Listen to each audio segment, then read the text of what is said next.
When you hear the word Armageddon, what pops into your head? You're probably picturing fire, chaos, the end of the world as we know it. But what if that's all wrong? Today, we're digging into a text by Vahid Zakavati that completely flips that idea on its head. It suggests the real Armageddon isn't some global war, but a war for our consciousness. Let's dive in. You know that feeling, right? Like there's this tension in the air, a sense that the whole world is just waiting for the other shoe to drop. The author kicks things off with that exact feeling, calling it a collective anxiety. And the book argues, hey, that's not just in your head. It's a real sign that we are on the brink of a massive, fundamental shift. So here's the core idea right here. Forget the image on the left, the explosions, the destruction, all that movie stuff. The source material tells us to look at the right. It argues that the real Armageddon isn't a battle fought with tanks and bombs, but a metaphysical one. It's a battle for our minds, described as a huge frequency shift happening right inside human consciousness itself, a great awakening. Now, to really unpack this, the source takes us to ground zero, both literally and figuratively.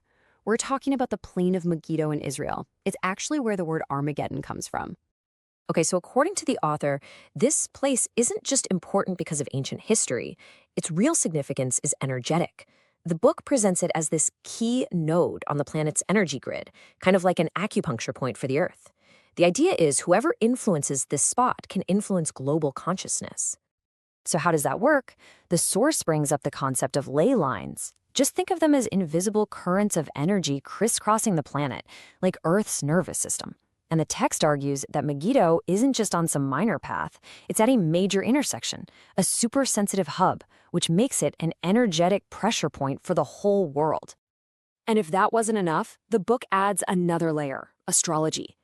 It claims this specific region is a cosmic hotspot, uniquely influenced by two really powerful forces. You've got Mars, the planet of war, and Saturn, the planet of karma. So you put those two together, and you get this incredibly potent combination.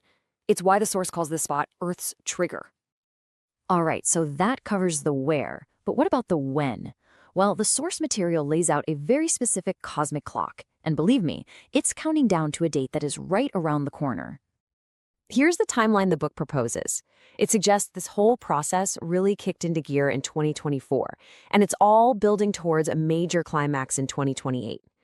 Now, the key here is that 2028 isn't the end. It's the peak moment, like a bottleneck of cosmic pressure that's going to define the new era that emerges after 2030. So what's the big deal about 2028? The source points to a super rare planetary alignment. To put it simply, you've got Saturn, the planet of old structures and rules, clashing with Pluto, the planet of radical tear-it-all-down transformation. And here's the kicker. The author claims that the last time we had this exact alignment, it coincided with massive global upheavals. We're talking major revolutions that completely redrew the map. And this brings us to the absolute core of the argument. The author claims all these external things, the planets, the locations, the dates, they're just setting the stage. The real battleground? It's not in some far-off land. It's happening inside your own mind. I mean, this quote really says it all, doesn't it? The idea is that world events are intentionally designed to mess with our internal state, our frequency. You can think of your frequency as your overall vibe, your state of mind and emotion. So the real war, then, is a fight for your attention, your thoughts, and your emotional energy. And here are the two sides in this war for your mind. On one side, you've got the fear frequency. This is fueled by everything that makes you anxious and divided. The 24/7 bad news cycle, constant worry. But on the other side, you have the light frequency. And that's nurtured by turning inward, by finding that inner stillness and actually listening to what the book calls your heart or your intuition. Okay, this all naturally leads to the biggest question of all, right? If this huge shift is really happening, what are the potential outcomes? Where does humanity go from here? Well, the author doesn't present a single sealed fate. Instead, the book lays out two completely different paths forward. It really frames it as a choice between collapse and a kind of rebirth. So check out these two possible futures. Scenario 1 is a physical reset. This is a pretty violent purging where the planet itself literally shakes off our old structures through massive cataclysms. Scenario 2 is called unexpected intervention, some kind of sudden, almost magical event that just switches off all our technology and our weapons systems, basically forcing the world into a global timeout.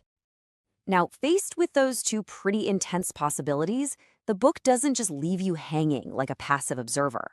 This final section is a total call to action.